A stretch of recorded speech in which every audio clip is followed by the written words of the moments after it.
imbaraga z'urukundo.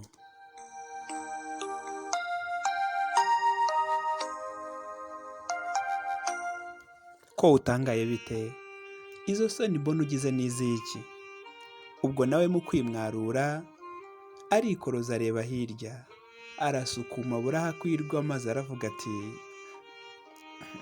yewe urebye nako nta kidasanzwe da habe rwose, n'isoni uvuga ntazo mfite, ahubwo nyine uri mwiza sha, uri mwiza pe, uri hoho uratemba itoto shenge, reba sha sinari nzi guteye neza utya ko urabona sha, mbega uri mwiza sha, reba ukuntu uteye neza rwose, ubwiza bwawe ntibushirirora, iyakuremye yaragusize irakunogereza wese, mbega umukobwa mwiza, urabona sha rwose Imana yakugize mwiza impande zose. Iyi ni inkuru y'urukundo rwa Rwema na Munyana. Ni inkuru dusoma mu gitabo cy'urukundo cyitwa Imbaraga z'Urukundo, cyanditswe na Cyiza Ngarukiye Boniface. Mbahaye ikaze.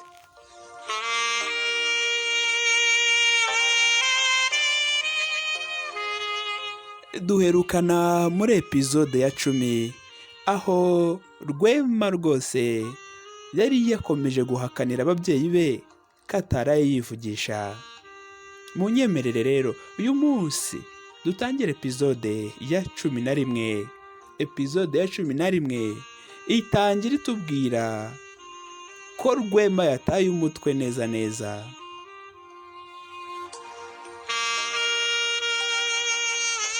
Uko iminsi yakomezaga kwicuma, Munyana yakomeje gutekereza yitonze niba agomba kubabarira Ruberwa.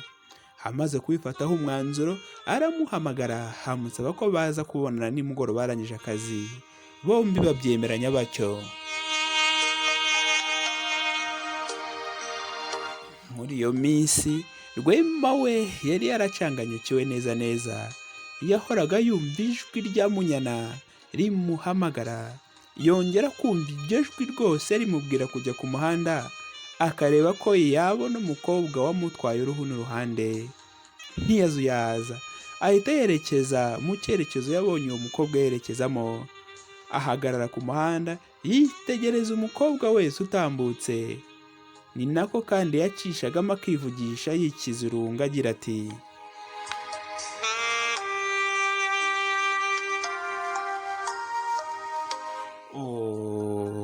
urabona di, n'uyu nari nkurikiye ntabwo ari we pe. Bobo ariko bizatinda nzamubona ye. Imana ijya kumurema rwose yari yarayimurota. Uko nabonye isura ye nanjye ndi umuremyi, nta kintu na kimwe rwose nahinduraho.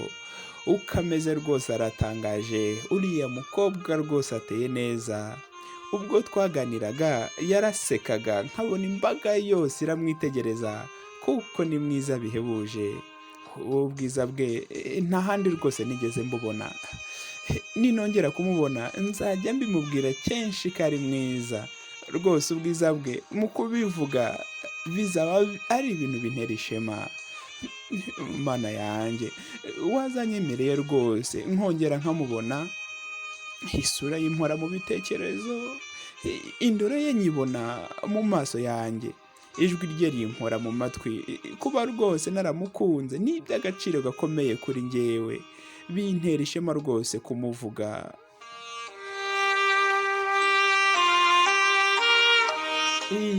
Erega naramukunze, uwo nkunda n'izuba, n'inzobe idahanda mu bihumbi 10 niwe ugaragara. Umutwe we ni nka zahabu iyunguruye, agasatsi ke rwose kanoze nk'imikindo kandi karirabura nk'ikiyone. Naramukunze rwose nkimubona, sinzi rwose, ariko se Mana yanjye, wazamfashije rwose nkagira amahirwe yo kongera kumubona. Yanyuze umutima wanjye kandi Mana, nabonye nawe rwose uriya mukobwa aragukunda kuko nabonye akunda gusenga. mana yanjye uzongera umpe amahirwe rwose, ndakwinginze mbashe kumubona. Dore naje guhagarara kuri uyu muhanda ngo ndebe ko nibura yahanyura nkongera nkamubona. None abakobwa bose bamaze kunyura hano sindamubonamo.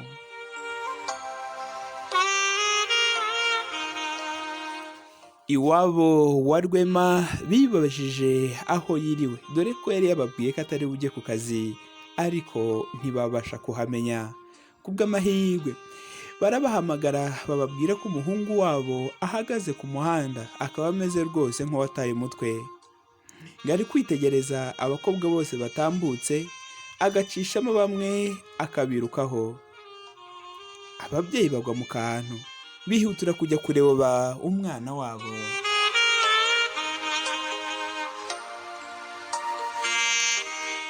Gukomeza kureba umukobwa wese utambutse byatwaye Rwema ubwenge aba igishushushungwe. Ntabwo yari rwose akibashije guhagarara, kuko atari yigeze arya, ndetse nta n'amazi yigeze akoza ku munwa. Nibwo isereri rimufashe atangira kureba ibikezi. Ako kanya yikubita hasi nk'igiti ngo po, ataka rimwe gusa. Cyo ngaho rero biraba ibyuya ntibiba amaraso.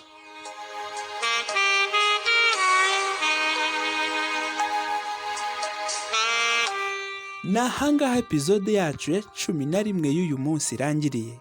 Tuzasubira ubutaha muri episode ya 12. Wowe wamaze gukora subscribe ndagushimiye cyane. Imana ikongerera imigisha. Nukuri Imana igusakazeho ibyiza. Nawe utarakora subscribe, uyu ni umwanya mwiza wo kugira ngo ukore subscribe. Aho muherereye hose mbifurije impagarike n'ubugingo. Ndabakunda. Bye bye.